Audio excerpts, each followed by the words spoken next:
Aroma perang antara Israel dan Hizbullah kembali tercium. Hampir setahun setelah gencatan senjata menghentikan perseteruan mereka, ketegangan dilaporkan terus meningkat. Serangan udara Israel yang nyaris rutin, tekanan diplomatik dari Amerika Serikat, dan dorongan untuk melucuti senjata Hizbullah menempatkan Beirut di persimpangan berbahaya.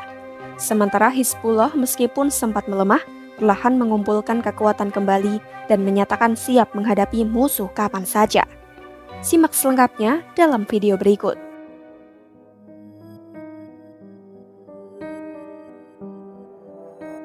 Utusan khusus AS untuk Suriah Tom Barak telah memperingatkan jika Lebanon tidak melucuti senjata Hizbullah, Israel mungkin akan menyerang kelompok tersebut.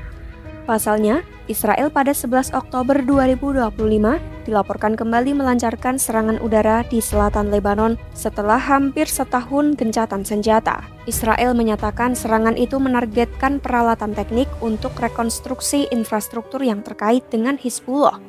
Pihak Lebanon, Hizbullah, dan pemilik peralatan membantah klaim itu dan menjelaskan semua orang membeli peralatan secara sah. Beberapa hari kemudian, Israel juga menyerang pabrik semen dan tambang dengan alasan Hizbullah berencana menggunakannya untuk rekonstruksi militernya. Gencatan senjata ternyata tak menghentikan serangan Israel sepenuhnya. Bahkan, serangan Israel dilaporkan nyaris rutin terjadi di Lebanon sejak gencatan senjata pada November 2024 itu.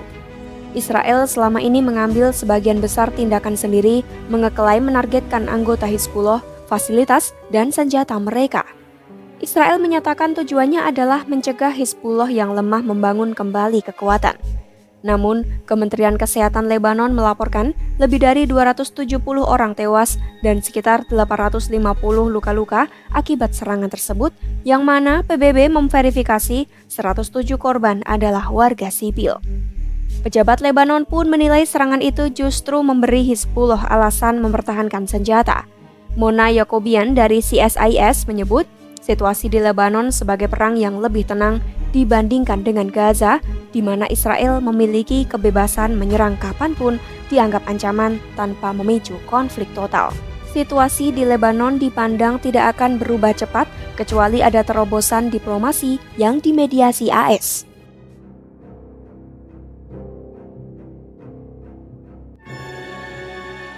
Analis Lebanon menilai tidak ada kekuatan militer atau politik yang bisa sepenuhnya bangkit kembali setelah kekalahan besar.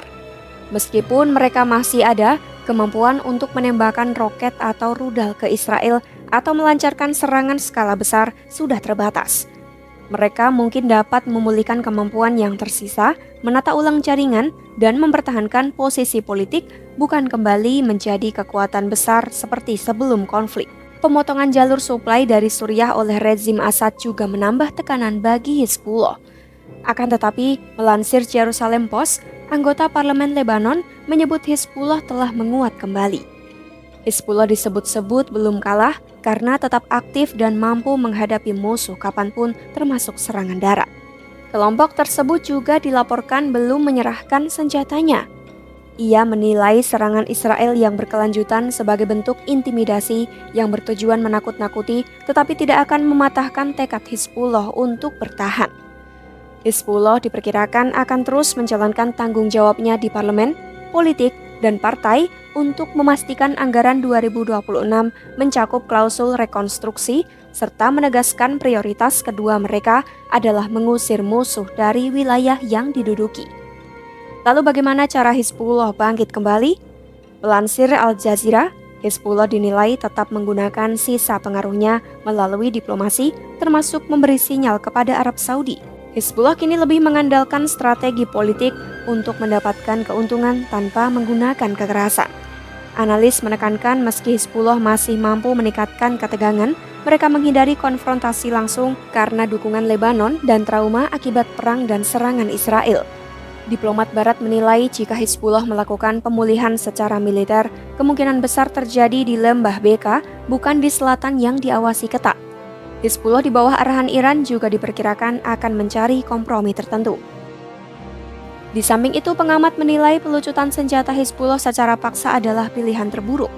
Analis khawatir Hizbullah bisa melakukan serangan balik jika ditekan terlalu keras untuk melucuti senjata. AS diketahui menawarkan bantuan sebesar 14,2 juta dolar atau sekitar 236 miliar rupiah untuk militer Lebanon dan mengirim pejabat tinggi untuk meningkatkan tekanan. Bantuan AS dianggap kontroversial di beberapa wilayah Lebanon karena dipandang untuk kepentingan Israel. Tentara Lebanon sendiri enggan mengerahkan kekuatan demi menghindari bentrokan langsung dengan Hizbullah. Ketua Parlemen Lebanon, Nabi Berri, bahkan menegaskan kembali misi tentara mereka adalah melindungi Lebanon dan warganya. Para diplomat khawatir konfrontasi antara militer Lebanon dan Hizbullah bisa memicu konflik internal berbasis agama mirip Perang Saudara Lebanon pada 1975 hingga 1990. Konflik antara Israel dan Hizbullah masih berlanjut meskipun ada gencatan senjata. Meski Hizbullah melemah akibat perang dan tewasnya tokoh utama, mereka terus mempertahankan kehadiran dan senjata serta menyatakan kesiapan untuk melawan jika diserang. Perkembangan ini dikhawatirkan dapat membuat perang Israel dan Hizbullah meletus lagi. Pantau terus perkembangannya hanya di YouTube Kompas.com.